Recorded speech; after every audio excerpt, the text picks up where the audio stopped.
नमस्कार। प्रश्नकर्ता का प्रश्न ये है कि कृपा कैसे मिलती है? तो सबसे पहले हमें यहाँ समझना होगा कि कृपा कहते किसे हैं? कृपा होती क्या है? कृपा होती है कि जब हम कोई चीज़ की हमें बहुत ज़्यादा ज़रूरत होती है और मेरी ज़रूरत मैं खुद पूरी ना करके उस टाइम पे जब मैं किसी पे निर्भर हो जाता हूँ और जब मैं निर्भर होता हूँ तो मैं मेरी ज़रूरत के वक्त मैं देखूँ कि मैं ईमानदार हूँ। मैं टोटल अगर मैं ईमानदार हूँ और सामने जिसके पास अपनी ज़रूरत पूरी कराने के लिए गया हूँ, तो वहाँ भी मैं पूरा ईमानदारी के साथ पहले अपनी बात रखूँ, जो जिस भी चीज़ की आवश्यकता होती है। तो सामने वाला जो मुझे लग रहा है कि ये मेरे ऊपर जिसकी मुझे ज़रूरत है, वो आपकी समय स्थिति परिस्थितियाँ चेक आपको करनी होगी कि किस वक्त आप किस कृपा की बात कर रहे हो। तो कृपा आपके जीवन में हर वक्त आपको, जब तक आप मूल में ना पहुंच जाएं, अपने को हर वक्त किसी ना किसी की ज़रूरत होती है। और आप राह चलते इंसान को भी कई बार आपने सुना होगा या आपने खुद बोला होगा कि आपने मुझ पे कृपा करके मुझे कृतार्थ कर दिया। तो कृपा का मतलब होता है कि मेरी ज़रूरत है उस टाइम पे, बेहद ज़रूरत है, और मैं उस ज़रूरत को अपने एंड पे उसको पूरी नहीं कर पाऊँगा, तो उसके लिए मैं दूसरे पे निर्भर हूँ। तो मुझे जब मैं अपनी ज़रूरत को अपने एंड पे नहीं पूरी कर पा रहा, तो जिससे मैं चाह रहा हूँ कि ये पूरी करने में सक्षम है, तो वहाँ मैं ईमानदारी फर्स्ट स्टेप पे ये भी ईमानदारी होगी मेरी कि रियल में वो मेरी ज़रूरत है और रियल में ही मैं उसकी भरपाई अपने एंड पे नहीं कर पा रहा हूँ। और फिर मैं ईमानदारी से यहाँ खुद को चेक करूँगा, मेरी सेल्फ चेकिंग होगी कि रियल में मेरी ज़रूरत है और वो ज़रूरत मुझे अगर नहीं पूरी हुई तो मैं शायद अपने आप को कंप्लीट नहीं समझ पाऊँगा या मेरा बहुत ज़्यादा नुकसान यहाँ हो जाएगा। तो उस एंगल में मैं जब जा रहा हूँ ईमानदारी के साथ कि रियल में मेरी बहुत ज़्यादा ज़रूरत है इस चीज़ की, और जब मैं सामने वाले के पास जा रहा हूँ तो जिससे मैं चाह रहा हूँ कि वो मेरे पे कृपा करे। फॉर एग्जांपल, आप एक सिचुएशन के अकॉर्डिंग आप इसको एक सिनेरियो क्रिएट करते हैं कि आप बहुत ज़्यादा बीमार हो फॉर एग्जांपल, और उस टाइम पे आप अपने जो भी घरेलू इलाज या जो भी शुरू में आदमी अपने ही जानकारी से सोचता है कि ये कर लूँ शायद ठीक हो जाऊँ, ये करूँ, तो वो घरेलू उपचार से ठीक होना चाहता है।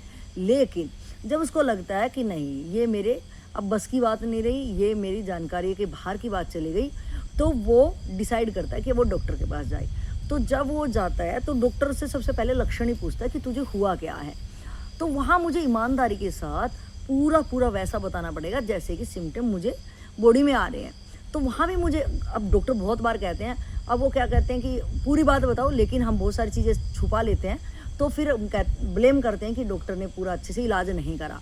तो लेकिन अगर मैं रियल में मेरे को ज़रूरत है और मैं डॉक्टर के पास गया, डॉक्टर के पास साथ भी मैंने पूरी ईमानदारी के साथ काम किया, जो उसने परहेज बताई वो भी मैंने करा, तो जब मैं निजात पा जाता हूँ तो उस टाइम पे मैं कह सकता हूँ कि इसने मेरे ऊपर कृपा करी।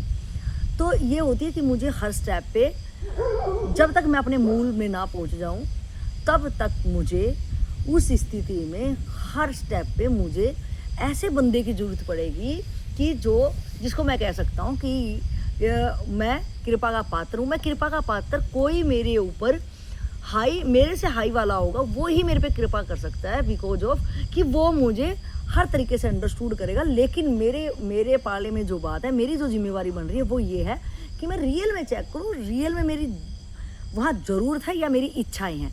क्योंकि इच्छाएँ अगर आपकी होंगी तो वो कोई आप पे कृपा नहीं करने वाला है, और ना ही आप कृपा के पात्र हो।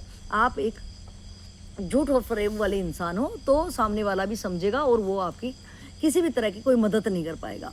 तो एक होती है मदद और एक होती है कृपा। मदद होती है कि हो सकता है लेना देना जहाँ पे आपका होगा कि दूसरे बंदे से आप अब आज आपको ज़रूरत है, कल उसको भी होने वाली है, तो वो इसलिए आपकी हेल्प कर पा रहा है क्योंकि उसको भी कल आपसे हेल्प चाहिएगी, तो आपको वो याद दिला के कि मैंने तेरी हेल्प करी है। तो लेने देने में आप कह सकते हैं कि मदद जो हुई वो लेना और देना है। आज मेरे पास नहीं है, कल मेरे पास हो जाएगा, मैं आपको लुटा दूंगा, तो वो होती है। लेकिन जहाँ हम कृपा शब्द है, तो वो कृपा शब्द में कि उसने लास्ट में अगर मैं आध्यात्मिक वर्ड, ये कृपा आध्यात्मिक एक वर्ड है, और अगर मैंने एग्जाम्पल डॉक्टर का दिया या अध्यापक के लिए भी हम लिखते हैं कि मुझ पे कृपा कीजिए, तो उस टाइम पे भी ये होता है कि आपको याद होगा कि जब हम छोटे थे तो एप्लीकेशन अपने को सिखाई जाती थी, सेकंड या थर्ड में एप्लीकेशन आती थी कि स्कूल छुट्टी के लिए प्रार्थना पत्र, तो उसमें भी आता था कि एक दिन का मुझे अवकाश देने की कृपा करें। तो वो कृपा कि आप फीस दे रहे हो तो वो सिलेबस आपको कवर, स्कूल वालों ने एक शेड्यूल बनाया, उस शेड्यूल के अकॉर्डिंग उन्होंने सिलेबस कवर करवाना है। लेकिन आज आप बीमार हो गए हो या आपको बहुत ज़रूरी काम हो गया, तो उस टाइम पे आप टीचर को बोल रहे हो या प्रिंसिपल को बोल रहे हो कि मुझे छुट्टी देने की कृपा करें, तो आप बोलो कि वहाँ कृपा शब्द क्यों आया? वो इसलिए आया क्योंकि उसका शेड्यूल बंधा हुआ है, उसको इतने दिनों में अगर तिमाही पेपर होने हैं तो 3 महीने का सब सिलेबस उसको सारे बच्चों को करवाना है। लेकिन बीच में आप बीमार हो गए, आपको ज़रूरी काम हो गया, तो वो आपका जो उस दिन का सिलेबस बच गया है, तो आप इसलिए कृपा चाह रहे हो कि वो सिलेबस आज जो मेरा, क्योंकि उसने विदिन उसी टाइम पे करना है, कवर करना है, उसने सब बच्चों को देखना है और उसने जवाब आगे भी देना है कि मैंने अपना सिलेबस कवर करवा दिया इतना का। तो हर चीज़ एक निश्चित काल में है कि तिमाही पेपर भी उसी टाइम पे आने हैं, सिलेबस भी उस टाइम पे कवर होना है, हर चीज़ कॉपियाँ पूरी होनी है, बहुत सारी चीज़ उसके ऊपर जिम्मेवारी है। तो आप नहीं समझ पा रहे हो, और आप जब अगर कृपा आप मांग रहे हो कि मुझे 1-2 दिन या 2 दिन की छुट्टी दी जाए, मुझ पे कृपा छुट्टी देने की कृपा करें, तो वहाँ इनडायरेक्ट रूपली यही कहना होता है इनडायरेक्ट रूप से कि जो मेरा सिलेबस रह जाएगा, अब टीचर को तो उतनी फीस सैलरी मिलनी है और उतना ही वक्त मिलना है, लेकिन वो आपको जब अलग से आपका कहना होता है कि जो मेरा सिलेबस छूट जाएगा 1-2-5 दिन का, तो आप मुझे वो कवर कराएंगे। और टीचर जो ईमानदार होते हैं तो वो ये भी सोचते हैं कि हाँ कि ये बच्चा उस दिन नहीं आया था या इसका सिलेबस छूट गया है, तो वो आपका कि आप बीमार थे, इसलिए वो लिखा जाता है किस कारण से आप छुट्टी पे हो। तो उस अगर वो आपके छुट्टी देता है तो वो माइंड में ये रखता है कि मुझे ये वाला जो छूट गया सिलेबस इसका पूरा करवाना है, तो वो हमें हुआ कृपा, क्योंकि उसको तो वो सैलरी उतने टाइम के लिए मिली है और उसके सामने जितने भी बच्चे थे उसको उसके लिए भी बोलना पड़ा, और स्पेशल जब वो आपके लिए बोलता है, आपको बिठा के सिलेबस कराता है, तो वो आप पे कृपा हुई। कृपा का मतलब है सामने वाला आपसे उसको कुछ नहीं चाहिए, लेकिन आपके अंदर वो कमी है और आप चाह रहे हो कि ये मेरी कमी यही बंदा निकाल सकता है, तो कृपा शब्द उसके लिए यूज कर सकते हैं कि जहाँ व्यवसाय नहीं है। मतलब जैसे कि डॉक्टर का बताया, बहुत सारे डॉक्टर ऐसे भी हैं कि वो बहुत ही रिजनेबल अपना कि भैया उसका हॉस्पिटल खोल के बैठा है तो वो कहाँ से खर्चा आएगा, जो स्टाफ रखा वो कहाँ से आएगा, लेकिन वो बहुत ही रिजनेबल आपको कि बिना अगर फ्री की दवाई देंगे तो वो काम भी नहीं करती है। हम लोगों का एक मिथ भी है कि जो जितना महंगे हॉस्पिटल या महंगी दवाइयाँ होती है तो हम करें हाँ भैया बहुत अच्छा इलाज हुआ, क्योंकि हमारी जेब उन्होंने हल्की कर दी। तो इसी कारण से हम कह सकते हैं कि मुझ पे कृपा करें कि उसका टाइम, उसकी जो ड्यूटी थी उसने अपनी ड्यूटी पहले भी दी जिसकी उसको सैलरी मिल रही है, लेकिन हमारे लिए वो एक्स्ट्रा बैठा, उसने एक्स्ट्रा एफर्ट्स लगा रहे, मेहनत दी, एनर्जी दी, तो हम उसको बोलते हैं कि आप मुझ पे कृपा करें। तो दूसरा अध्यात्म में अगर मैं बोलूँ तो ये था मेरे भौतिक जगत के टीचर का रोल कि उसने मुझे लेके अकेला वो सिलेबस कवर करवाया। लेकिन कृपा शब्द अगर अध्यात्म में हो तो वो एक गुरु के लिए होता है, और गुरु जो पहुंचा हुआ है, जो मुझे अपनी भौतिक जगत वाली ज़िंदगी में जब मैं यहाँ छितर भीतर हो जाता हूँ, जब मैं बहुत टायर्ड फील करता हूँ और मैं समझ जाता हूँ कि ये टोटल आज तक की ज़िंदगी जी वो मैं समझ नहीं पाया, मैं अपने रस पान के चक्कर में, मैं मान के चक्कर में, दिखावा के चक्कर में, झूठ फरेब की ज़िंदगियाँ जी के मैंने अपने चरित्र को या मैंने अपनी पूरी ज़िंदगी को तहस नहस कर डाला।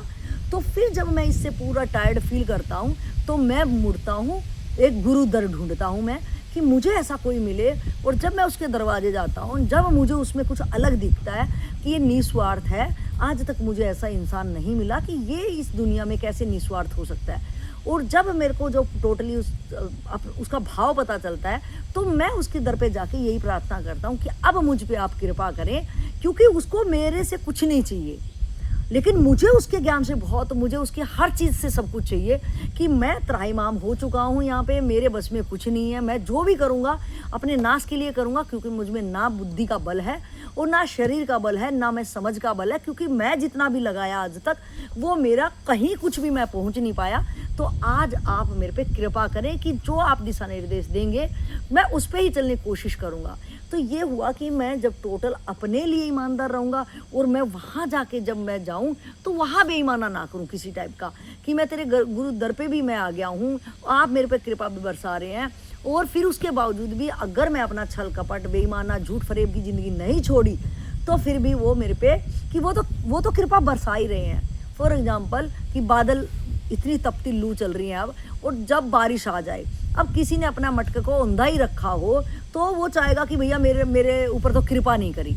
कृपा तो बादल ने सब पे की, अब आपने ही अपना मटका औंधा किया तो कितनी भी बारिश आए आपका मटका नहीं भरने वाला है। तो फर्स्ट ऑफ ऑल मुझे देखना पड़ेगा कि मैं पहले कृपा का पात्र हूँ या नहीं। तो मुझे कैसे पता चलेगा कि मैं कृपा के लायक हूँ कि नहीं?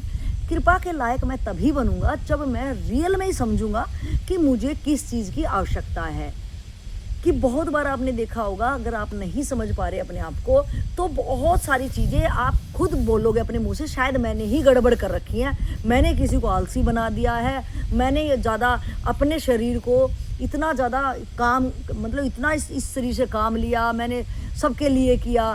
तो आप अपने आप को चेक करो कि आप मान के चक्कर में इतना पड़े हो और दूसरों को आलसी बना रहे हो कि वो आपके ऊपर ही ब्लेम है कि आप उसका जो कर्तव्य होना चाहिए था, उसका कर्तव्य भी अगर आपने अपने कर्तव्य के साथ उसका भी भार अगर उठा लिया है तो उसका आपके जाने के बाद उसका होगा क्या? तो इधर आपका क्या हुआ कि आप कितने दिन ही दूसरे का लोड उठा के चल सकते हो।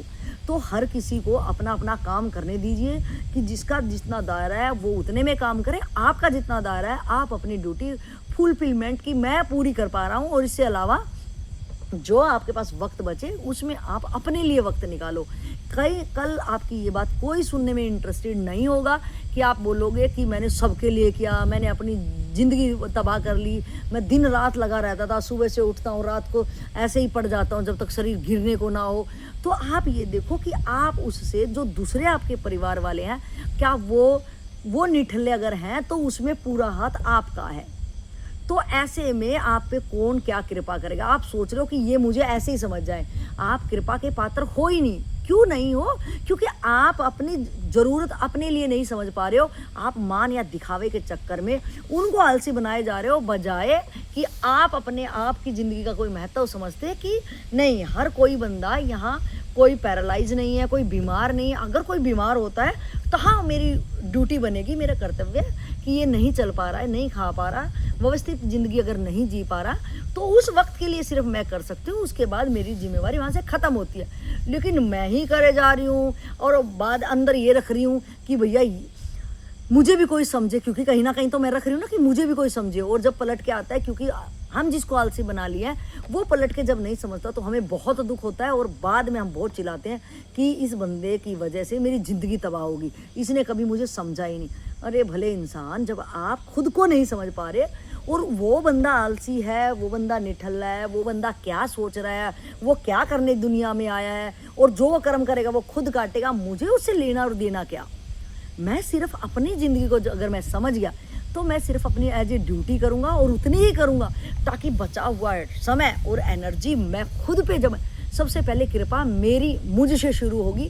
कृपा का पात्र मैं जब पहले खुद बनना है, मुझे खुद डिसाइड करना है कि मुझे अपनी ज़िंदगी में करना क्या है, ना कि मुझे हर किसी की चापलूसी करनी, कि दूसरों की चापलूसी कर करके दूसरों की नज़र में अच्छा बन के मैं सोचूं कि ये मुझे वाहवाही देगा, ये मुझे अच्छा समझेगा। ऐसा बिल्कुल भी नहीं होने वाला है, क्योंकि आप चाह रहे हो कि वो आप पे कृपा करेंगे। वो क्या कृपा करेंगे? वो कृपा क्या उनके पास है क्या जो कृपा करेंगे? जो बंदा अपने काम खुद नहीं कर पा रहा और आप पे ही डिपेंड है तो वो तो बहुत ही नालायक, और उससे महान नालायक आप बन गए हो, क्योंकि आप अपनी ज़िंदगी की वैल्यू नहीं समझ पा रहे हो। आप एक मजदूर, गधा मजदूरी की तरह काम काम काम, और चापलूसी की उन गधों की चापलूसी करनी पड़ रही है जो कि अपना काम भी खुद नहीं कर पा रहे। वो ना अपने कर्तव्य को समझ पा रहे, ना अपनी ड्यूटी, कोई दायित्व नहीं, और आप चाह रहे हो कि वो आपको अच्छा बोले, तो आप तो उनसे कितना गया गुजरे होंगे। तो सबसे पहले कृपा जो चाहिए, कृपा का मतलब है मुझे किस चीज़ की ज़रूरत है, आज मैं जैसा हूँ क्या मैं खुश हूँ, और क्या मैं ऐसे खुश नहीं हूँ तो क्यों खुश नहीं हूँ, और खुश होना आपका ये नहीं कि आप जिस चीज़ के लिए अभी आपकी इच्छा पूरी नहीं हुई तो आप इच्छा पूरी करने में खुश हो रहा कि हाँ बस मुझे गाड़ी चाहिए थी, इतना पैसा इकट्ठा हो गया, बस इतना सा और हो जाए, बस इतना सा होने के बाद गाड़ी आ जाएगी तो मैं खुश हो जाऊँगा। आप ये देखो ऐसी कितनी इच्छाएं वासना आपकी पूरी आपने कर ली होंगी, उसके बाद कितना दुख आपको मिला होगा, तो उससे होगा क्या आपका? आपका कुछ नहीं होना चाहिए, आपका कितना बड़ा बंगला बन जाए, कितनी बड़ी गाड़ियाँ आ जाएँ, कितना नेम फेम हो जाए, लेकिन एट लीस्ट आप अपने अंदर बहुत तनाव में हो, बहुत दुखी हो। तो जो अपने अपने खुद की बात हमने करनी है कि मैं अपने लिए जी पा रही हूँ कि नहीं, मैं अपने शौक का मतलब है मैं खुद के लिए कभी वक्त निकाल पा रही हूँ कि नहीं, या मैं चिकना चोपड़ा अपना मुखौटा इतने है कि सामने कोई आता है तो वैसा वो आ जाए, वैसा वो आ जाए, तो मैं कितनी बार ये चेंज करूँ, मैं जैसा हूँ वैसा खुद को स्वीकार करूँ। और जब मैं खुद को ही स्वीकार नहीं कर पा रहा, क्योंकि अगले ने नहीं बोला है कि तू मुखौटा पहन, तू दूसरा बदल क्या, मैं ही इतना एक बंदर की औलाद तो मैं हुई, लेकिन बंदर जैसे मैंने कि इतने सारे मुखौटे पहन ले कि सामने जैसा आता मैं वैसा ही बनने की कोशिश करता हूँ। तो मैं दूसरों के हाथ का बिकाऊ क्यों बन गया हूँ? क्या ऐसी कमजोरियाँ कि मैं जैसा हूँ वैसा सामने क्यों नहीं आ सकता हूँ? जब मैं खुद का सामना ही फेस नहीं कर पा रहा हूँ अपने कर्मों के कारण, मेरे अंदर जो कमी है एटलीस्ट मैं उन कमियों पे काम करूँ और मुझे इन मुखौटों को फेंक देना है। मैंने हमेशा ओरिजिनल चेहरा ही रखना है, मैं जैसा अंदर हूँ वैसा अगर बाहर मुझे कोई स्वीकार कर ले रहा है तो ठीक है, अदरवाइज कम से कम मैं तो खुद को स्वीकार करूँ। तो सबसे पहले मुझे कृपा का पात्र खुद बनना पड़ेगा अपने लिए। मैं जब खुद पे कृपा करूँगा कि मुझे आज बेसिकली किस चीज़ की नीड है, और सबसे ज़्यादा जो नीड है आज की डेट में अपने आप को समय देने की। मैं अपने आप को इतना छितर बितर कर चुका हूँ कि मैं अपने आप को बाहरी चीज़ों से भरने की ज़रूरत समझ रहा हूँ, और बाहर की चीज़ें भर भर के भी मैं कहीं पहुँच नहीं पा रहा हूँ, बल्कि जितना मैं बाहर की चीज़ों से अपने आप को भरने की कोशिश कर रहा हूँ उतना दुख और तनाव मेरा और ज़्यादा बढ़ता है। तो मैं इस चीज़ से समझ सकता हूँ कि यार ये बाहर की जो मेटेरियलिस्टिक चीज़ है इनको मैंने जितना भरा उतना और ज़्यादा मैं खाली होता गया। तो ऐसा क्या चीज़ है कि मैं भर नहीं पा रहा हूँ? इसी अंतराल में मैं एक कहानी सुनाऊंगी, मुझे याद आया तो शायद आपका कंसेप्ट क्लियर हो। कि एक बार क्या होता है कि जब भारत और पाकिस्तान एक ही होते हैं तो उस टाइम पे एक पहुंचे हुए संत ये ऐलान कराते हैं कि मेरा जो करमंडल, अगर कोई ये मेरे इस करमंडल को कोई भरेगा तो मैं उसके घर का अंजल ग्रहण करूंगा, अदरवाइज मैं अपने शरीर को ऐसे ही त्याग दूंगा। तो ये बात बड़े बड़े राजाओं के पास पहुंची, क्योंकि ये एक तरह का कि पहुंचे हुए संत अगर दुनिया छोड़ देंगे तो हमारे लिए बड़ा कलंक का वो होगा, और ये करमंडल ही तो हम क्यों नहीं भर सकते। तो बड़े बड़े राजाओं ने संत को अपने यहाँ निमंत्रण दिया कि आप ऐसा ना करें, हमारे राज्य में आप जल अन्न ग्रहण करेंगे, आप जरूर आए, आपका करमंडल है, ये छोटी सी शर्त है और हम बिल्कुल पूरी करेंगे। तो बड़े से बड़ा राजा ये भी जैसे वो जाते अपना करमंडल लेके, तो वो सबसे पहले बोलते कि हीरो से ही भर दो, छोटा सा करमंडल है हीरो से भरो। तो देखते देखते हीरे लाए जाते, हीरे खत्म हो जाते, सोने से भरते सोना खत्म हो जाता, चांदी, सब चीज़ें मुद्राएं हार जाते, और उसका करमंडल बड़े से बड़ा राजा भी नहीं भर पाया। तो बड़ी हैरानी की बात होती, बड़ी तौहीन होती राजा की, बड़े शर्म की लज्जा की बात होती, यार इस संत के पास इस करमंडल में ऐसा है क्या, सब खजाना खत्म हो जा रहा और ये भरता नहीं है। तो ये बात पूरे जब भारत बहुत बड़ा क्षेत्रफल था कि पाकिस्तान हमारा ही हिस्सा था, उस वक्त की ये बात है। और उसी वक्त में कबीर और रविदास जी और ये तुलसीदास जी, ये समकालीन है ये संत हमारे। तो उस टाइम पे जो कबीर की बेटी थी, उनका नाम था, चलो मेरे को कहानी बीच में याद आ जाएगा तो मैं बताती हूँ उसका नाम क्या था। तो उसकी बेटी की शादी हो जाती है पाकिस्तान का आज जो क्षेत्र है वहाँ पे। तो उसको जब ये उड़ती उड़ती खबर पता चलती है कि अरे ऐसा किसी संत ने ऐसा संकल्प लिया है, तो अपने ससुर से बोलती है कि कमाली नाम होता है, कमाल उनके बेटे का नाम होता है और कबीर की बेटी का नाम होता है कमाली। तो जब उसको पता चलता है तो अपने ससुर से विनती करती है कि ये तो बहुत ही मतलब हमारे लिए बहुत परेशानी वाली बात हो जाएगी, आगे जाके बड़ी दुख में बात होगी कि एक संत इस तरह के संकल्प लेके बैठ गया है, तो वो कोई ना कुछ दिखाना चाह रहा है, और क्या धरती पे ऐसा कोई है ही नहीं वो भर पाए, तो आप हमारे दरवाजे पे बुलाओ, आप उनको बहुत इज्जत के साथ बुलाओ और हम भरेंगे। तो वो अपनी पुत्रवधू को समझाते हैं कि नहीं बेटी, बड़े बड़े राजा नहीं भर पाए, बड़े बड़े खजाने खत्म हो गए, उस संत के करमंडल को कोई नहीं भर पाया, तो हमारी औकात क्या है। लेकिन वो आग्रह करती है बार बार कि नहीं पिताजी, आप बुलाओ और आप मुझ पे भरोसा करो, मुझे एक बार मौका दो। जब हार ही गए तो जब हमारी भी क्या इज्जत है। जब पहली बात आपने बताया कि जब राजा लोग नहीं भर पाए, हमारी क्या औकात है, तो नहीं भी भर पाएंगे तो हमारी इज्जत भी ऐसी क्या है, क्योंकि राजाओं की इज्जत नहीं रही। लेकिन आप एक बार बुलाओ। तो बहुत विनती के बाद उनके ससुर संत जी को बुलाते हैं कि आप हमारे यहाँ पे आओ और यहाँ का अंजल ग्रहण करो। तो संत बोलते हैं आपको मेरी शर्त बताओगे? वो कहते हैं हाँ, आप आओ और मेरी पुत्रवधू ने आग्रह और प्रार्थना आपके चरणों में रखी है, तो आप आएँ। तो वो आते हैं ऐसे ही अपना करमंडल लेके, और इधर से कमाली अंदर जाती है और अपनी रसोई से थोड़ी सी खीर बना के लाती है, थोड़ी सी आधी कटोरी, और वो लाती है और उनके चरणों में वंदन करके कहती है कि आप इस अन्न को ग्रहण करें। और वो जब उसमें डालती है तो कहानी कहती है वो पूरा जो करमंडल है लबालब भर जाता है और गिरना शुरू कर देती है वो खीर। तो सब बड़े हैरान हो जाते हैं, पूरे और देश में खबर फैल जाती है कि कमाली ने कमाल कर दिया, और बड़ा अचंभे की बात है, और इतने छोटे खीर से कैसे ही वो इतना कहाँ खप रहा था और आज ऐसा लबालब भर गया। तो सभी बड़े उत्सुक थे कि इसका राज खोला जाए। तो संत के चरणों में जो प्रार्थना की गई कि आप इसका राज खोलें, तो पहले बोलते कि मैं राज बाद में खोलूँगा, पहले कमाली बताए कि कमाली के अंदर ऐसा भाव क्या था कि इसकी इतनी सी खीर ने ये कमाल कर दिया, तो पहले इससे पूछा जाए। तो कमाली से बोला जाता है कि आप बताएं कि आपकी इस खीर में ऐसा क्या था कि जो राजाओं के खजाने खाली हो गए और आपकी इस खीर ने कमाल कर दिया, तो आप ही बताइए। तो कहानी कहती है उसने बोला कि एक बार जब तुलसीदास, ये कहानी उसी से कनेक्टेड है इसलिए थोड़ी सी लंबी होगी आपके लिए, कि एक बार रविदास जी थे, तो उस टाइम पे जातिवाद बहुत ज़्यादा ही था। तो उनका जो जिस श्रेणी में जो थे उसका काम था, तो मरे हुए जानवर की रविदास जी चमड़ा उधेड़ रहे थे, मरे हुए पशु का। तो इधर उनकी ख्याति बहुत थी। तो तुलसीदास जी को कि वो भी पहुँचे हुए संत थे और रविदास जी पहुँचे हुए संत थे। तो वो कहते हैं कि यार अगर मैं डायरेक्ट उनके से मिलने जाऊं रविदास जी से, तो ये लोग मेरे बारे में पता नहीं इतना एकदम से इन लोग को ये चीज़ें डाइजेस्ट नहीं होंगी, क्योंकि मैं तो समझ रहा हूँ लेकिन ये लोग नहीं समझ पाएंगे, और मैं इनको कैसे ही समझाऊंगा। लेकिन मेरा मन बड़ा कर रहा है कि मैं उनके पास उनसे मिलूँ जाके। तो जैसे तुलसीदास जी उनसे मिलने जाते हैं तो देखते हैं कि रविदास जी अपना एक मरे पशु का चमड़ा उधेड़ रहे हैं। तो वो जैसे जाते हैं सामने, और वो ऐसे चेले को लेके जाते हैं जो कि बहुत बुद्धू टाइप का होता है, मतलब उसका कोई काम नहीं होता, बस वो खाता है और जो उसको बोलते बस वही एक काम करता रहता है। ये है उसके अंदर कि जब तक उसको दूसरा काम ना दो, उस शिष्य के अंदर वही वो काम करता रहता है। तो तुलसीदास जी उसको सोचते हैं कि ये किसी को कुछ नहीं बताने वाला, इसको ले चलता हूँ, ये सही रहेगा।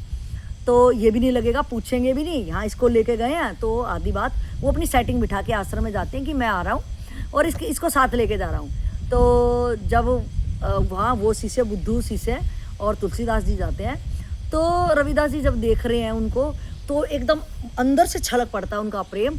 और वो जैसे, क्योंकि उनके हाथ खून के भरे हुए थे, और तुलसीदास जी जब सामने आते हैं तो उनके श्वेत वस्त्र होते हैं, वो भाग के जैसे प्रेम भाव में जाते हैं कि मैं उनको गले लगा लूँ। तो तुलसीदास जी एकदम पीछे हटते हैं, वो देखते हैं यार ये क्या कर रहा है यार। तो एकदम जैसे उनका मन पीछे हटता है और रविदास जी उनको गले लगाने के लिए जाते हैं, तो उनका भाव समझ आते हैं। उन्होंने 2 कदम पीछे खींच लिए, और जैसे वो उनका ऐसा भाव आया तो उनके हाथों में जो खून से लते थे, तो 2 छींटे उनकी वस्त्र पे लग जाते हैं जो उन्होंने ओढ़ रखा था। तो वो वहीं से पीछे चले जाते, वहीं से वापस ही चले जाते हैं, नहीं मिलते हैं। तो जब वो वापस जाते हैं तो देखते हैं कि आश्रम में संध्या का टाइम हो गया और सारे ढूंढ रहे होंगे, लेकिन ये कपड़ा मैं ओढ़ के कैसे जा सकता हूँ, इस पर खून के छींटे हैं।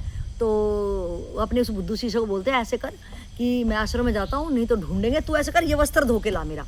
तो वो नदी में जाता है, उस पर खून के छिट्टे होते हैं, तो उसको पूरा रगड़ता नदी में, अच्छे से रगड़ता रहता है। तो जब देखता है तो खून तो नहीं छूट रहा है, तो वो क्या करता है, उसको दांत से बीज देता है। कि आपने देखा होगा छोटे बच्चे होते हैं, उनको कपड़े ऐसे नोचने में मजा आता है, तो वो इसी आदत को लेके वो कपड़े को जोर से दांत से ऐसे भीजता है।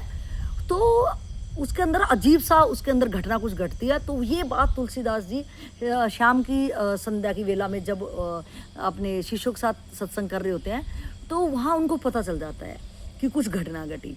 तो जब वो सामने आता है वो शिष्य बुद्धू शिष्य है, तो वो जाके और सामने तुलसीदास जी के, और तुलसीदास जी के अंदर क्या चल रहा है वो सोच रहा, कहीं ये पता ना चल जाए, और यार वो कैसे संत थे, मैं क्यों गया था वहाँ पे, वो छूटे कि नहीं, तो तमाम तरह की दुविधा उनके दिमाग में चल रही थी।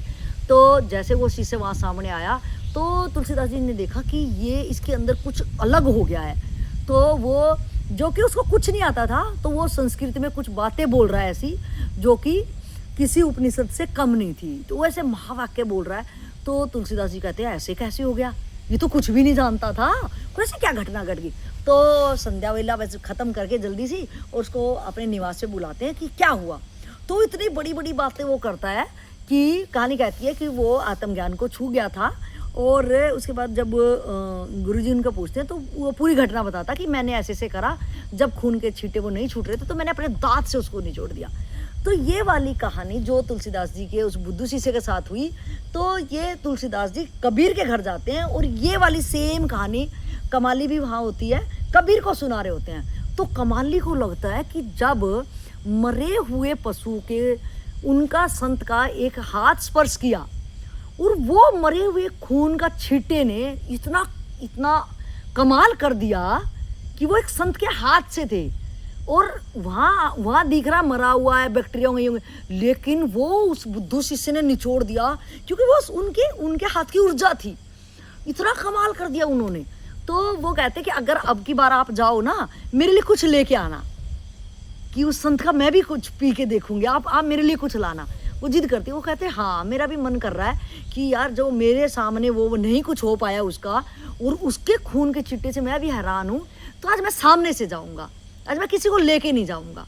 तो कहानी कहती है कि तुलसीदास जी दोबारा सेकंड विजिट करते हैं और वो कमाली की मैं मिलने जाऊँगा तो ज़रूर तेरे लिए कुछ आग्रह रखूँगा। तो वो जाते हैं। तो आज रविदास जी अपने मोची का काम कर रहे होते हैं, जूते सील रहे होते हैं। तो तुलसीदास जी आता है तो वो सीलने में मगन है, वो कुछ नहीं। तो तुलसीदास जी काफ़ी देर खड़े रहते हैं। तो कहते हैं कि अरे भैया बैठने को नहीं बोलोगे क्या? तो बोल रहे कि बैठ जा, मैं क्या बोलूँ, खाट पड़ी है, बैठ जा इस पर। तो वो बैठ जाते हैं। उसके बाद वो बस उसमें मगन रहते हैं। तो कहते हैं कि आज गले नहीं लगाओगे?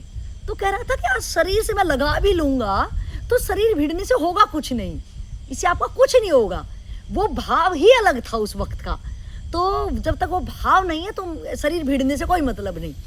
तो बैठे रहते हैं, कोई बातचीत नहीं होती है क्योंकि आज उनका भाव ही नहीं है। वो अकस्मात एक भाव उठना, तो जब वो बैठे रहते हैं वो कुछ बोलते नहीं है।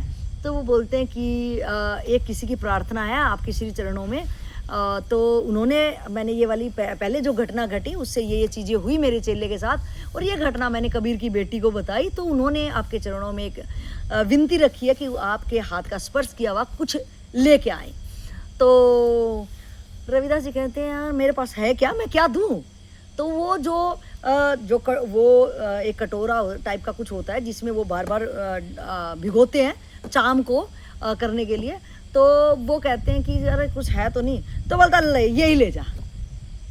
तो वो लेके जब आते हैं तो वो सीधा कबीर के घर पहुंचते हैं। वो कहते हैं भैया ये है। वो भी नाक सिकोड़ते तब भी तुलसीदास जी कि मैंने देखा भैया इसमें चमड़ा बार बार भिगो निकाल रहे थे, हाथ वहीं से वो कर रहे थे, ये दिया। लेकिन कमाली कोई भी शक नहीं करती किसी टाइप की, और वो खुश होती है कि ये मेरे लिए दिया है, आपने क्या बोला था मेरे लिए, कैसे प्रार्थना रखी, और फिर उन्होंने क्या बोला। तो उन्होंने कहा कि उन्होंने बोला मेरे पास क्या ही है देने को, लेकिन अगर उनकी प्रार्थना आई है तो मैं खाली भी नहीं लौटने दूंगा, तो ये ले जाओ। तो कहती अच्छा उन्होंने ये दिया है?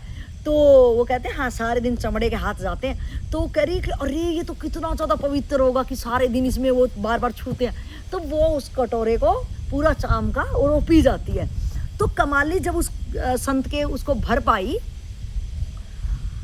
तो वो बोलते हैं कि कमाली से पूछते कि ऐसे कैसे भरा? तो वो कहते कि जब मैंने वो पिया तो ये क्षमता मेरे अंदर आ गई कि मैं खुद भरपूर होगी, और मैं जिस चीज़ को छूती है तो वो उन संत के ही उसने जो चमड़े के उसने किया, लेकिन उन संत के जो हाथों से था, तो उस कारण से ये चीज़ें हो पाई पॉसिबल। तो फिर उनसे पूछा कि चलो कमाली ने तो कि वहाँ से छुआ वो वरदान रूप में आया। तो संत से पूछा कि आपके इसमें क्या है, ये करमंडल में इसमें क्या है? करमंडल का राज ये भरता नहीं था। तो उन्होंने बताया कि मैं एक बार शमशान में बहुत ज़्यादा रहता था शमशान में ही, तो तो शमशान से ही मैं आ रहा था, तो मैंने देखा कि यार ये मेरे सामने इतना उद्योगपति एक आया और उसको जला के जब गए तो मैं काफ़ी देर तक उसकी खोपड़ी हड्डियाँ देखता रहा। तो मैंने उसकी खोपड़ी उठाई और जब उसके बारे में सुना, इतने ज़्यादा लोग आए, इतनी गाड़ियाँ आई, उसका वैभव इतना, तो मैंने देखा यार ये कभी नहीं भरने वाली है खोपड़ी। तो मैंने वो करमंडल, ये खोपड़ी है जो है ना, ये जो करमंडल देख ये उसी खोपड़ी का है। तो इंसान की जो खोपड़ी है मुझे पता है ये भारी चीज़ों से कभी भरने वाली नहीं है। तो ये इसलिए नहीं भर पा रही थी क्योंकि इसको तुम भारी चीज़ों से भर रहे थे। और ये कमाली से क्यों भर पाई? क्योंकि ये अंतर्मुखी इतनी ज़्यादा हो चुकी है। तो इस चीज़ से अगर अध्यात्म में चलते हैं और अध्यात्म की किसी की इतनी जिज्ञासा है तो इसकी इस जो इच्छाएं वासनाओं से तुम भौतिक जगत से इसको भरना चाहते हो, ये कभी नहीं भरेगी। लेकिन अगर हम इसको 100 की यात्रा में अगर इसको लगा देंगे तो ये बहुत जल्दी 100 में ठहर के ये उससे तृप्त हो जाएगी। ये चीज़ें उसको चाहिए भी नहीं होगी, ये उपराम हो जाएगी। तो ये था कि आप कृपा के पात्र। आज आपका क्वेश्चन है कि कृपा कैसे मिले हमें किसी की। तो आपने देखना है कि आप किस एंगल में, किस एवरेज में कृपा चाह रहे हो। मैंने कृपा की परिभाषा बताई कि आपकी ज़रूरत क्या है। जो आपकी ज़रूरत होगी, आप ज़रूरत देखो कि रियल में ईमानदारी की है या वासना वाली है, कि आप ज़रूरत को भी, वासनाओं को भी आप ज़रूरत कहते आए हो। तो सबसे बड़ी अगर ज़रूरत है इस मानव शरीर में हम आए हैं, सबसे बड़ी जो ज़रूरत है मेरी खुद में ठहरने की, मैं कि आत्मा में स्थित कैसे हो जाऊं। तो ये ज़रूरत मेरी कहाँ पूरी होगी? कृपा का पात्र अगर मैं बन गया कि मेरी ज़रूरत अब किन किन कारणों से पूरी हो सकती है, ये मेरी खोपड़ी कब तृप्त होगी, तो उस लायक मैं जब कृपा का पात्र बन जाऊंगा तो कृपा करने वाला भी ऑटोमेटिक चला आएगा। तो ये थी कि ऑटोमेटिक चीज़ों के संयोग होते हैं कि आपको किस चीज़ की ज़रूरत है। आप अभी अपनी पास्ट की लाइफ से अगर देखेंगे कि जब जब आपको रियल की ज़रूरत हुई तो सामने किसी प्रकृति की ओर से कोई आया जो आपकी ज़रूरत पूरी करके निकल गया। तो कृपा अब आपने देखनी है, आप किस टाइप की अपनी ज़िंदगी में कृपा चाहते हो। और अगर आप पे कभी कृपा नहीं हुई तो रियल में आपको कभी ज़रूरत महसूस नहीं होगी। अगर रियल में प्रकृति की तरफ आपके एहसान होंगे कि रियल में मुझे ऐसी चीज़ों से बचाया गया कि मेरी पात्रता भी नहीं थी, लेकिन मेरे ऊपर किसी की करुणा हुई और मेरे को उसने बिना कृपा पात्र के भी उसकी करुणा का प्रभाव इतना था कि मेरे को उसने कृतार्थ कर दिया, उसने मुझे कृपा बरसा दी उसने। तो आपने देखना है कि अगर कोई अपने मटके को, बारिश का टाइम है और मटके को अगर आप सीधा कर लोगे, उसको ज़्यादा मेहनत नहीं करनी पड़ेगी, वो तो बरस ही रहा है। बस आपको अपनी ज़िंदगी में ज़रूर क्वेश्चन मार्क लगाना है कि आप औंधे हो या आप सीधे हो। कहने का मतलब आपको बेसिक ज़रूरत क्या है या आपको ज़रूरत ही नहीं है। तो गाइज ये था मेरा अनुभव। आप रियली के कृपा पात्र कैसे बन सकते हैं, आप कौन सी चीज़ में, किस सेंस में आप कृपा चाह रहे हो, जिस सेंस में आप कृपा चाह रहे हो, आपका जो आज हाल है, जो आपकी स्थिति है, वो उसी कारण से कि वो चीज़ें आप ज़रूर उनकी समझते रहे तो उन ज़रूरतों में आपकी इच्छा वासना लगी रही होगी और आप वहाँ पे स्थित हो। आज आपको तय करना पड़ेगा कि आप अब किस टाइप की कृपा चाहते हो। तो उस टाइप के आप कृपा के पात्र खुद बनो, क्योंकि किसी की फालतू में जो कृपा बरसाने वाला है उसकी इतनी मेहनत ना करवाएं कि जो मेरे पाले का काम है, मेरी उन पे कर्तव्य बनता है, तो मैं अपने कर्तव्यों को पूरे अच्छे से देख लूं ताकि उसको मेरे ऊपर ज़्यादा मेहनत ना करना पड़े, ताकि वो वाली ऊर्जा से कि वो कृपा बरसा रहा तो वो बहुतों पे काम कर पाए, ना कि मेरी नालायकता पे, मेरे हर चीज़ पे अगर वो मेहनत करने लगा तो वो उसकी कृपा के पात्र बहुत लोग उसका वेट कर रहे होंगे। तो आप इतने जो आपके अधिकार क्षेत्र की बात है उस पर कम से कम आप खुद रोज़ की रोज़ अपनी कमियां निकालो, और जब आप पूरी अपनी कमियां निकालोगे तो उसको भी ज़्यादा मेहनत नहीं करनी पड़ेगी। जिस टाइप से कि अगर टीचर डेली का होमवर्क दे रही है तो आप डेली का, कोई बच्चा डेली का होमवर्क करे तो टीचर को ज़्यादा मेहनत नहीं करनी पड़ती उसका सिलेबस कवर कराने में। लेकिन एक बच्चा नालायक है, डेली के मैडम होमवर्क दे रही है लेकिन वो होमवर्क का पेज खाली मैडम का HW लिखा है, डेट लिखी है और वो पेज ऐसे ही खाली अगर है तो बहुत ज़्यादा ज़रूरत है उसके पेरेंट्स को भी। और एक दिन मैडम या टीचर ही कह देंगे कि अपने बच्चों को निकालो क्योंकि कापी कोरी की कोरी है और कितना ही कोई मेहनत करेगा। तो गाइज आप शायद इस छोटे से एग्जांपल से समझ गए होंगे कि आप पहले जो अपनी कमी है हम खुद निकालें, बाद में कृपा बरसाने वाला स्वतः है, ऑलरेडी वो है इस दुनिया में, हमारे आजू बाजू इर्द गिर्द है, लेकिन हम शायद अपने जीवन रूपी मटके को औंधा करके बैठे हैं। तो कृपा बरसाने वाले की कमी नहीं है, कृपा के पात्र हम नहीं है तो कमी मुझ में है। तो मुझे इस कमी पे ज़रूर शीघ्र अतिशीघ्र काम करके मुझे कृपा का पात्र बनने की आवश्यकता है। तो इन्हीं बातों के साथ मैं लूँगी अपनी वाणी को विराम। तब तक अपना ख्याल रखना। मिलते हैं नेक्स्ट वीडियो में और आप कृपा के पात्र स्वयं बनना, इसी आशा के साथ मिलते हैं नेक्स्ट वीडियो में। तब तक के लिए नमस्कार।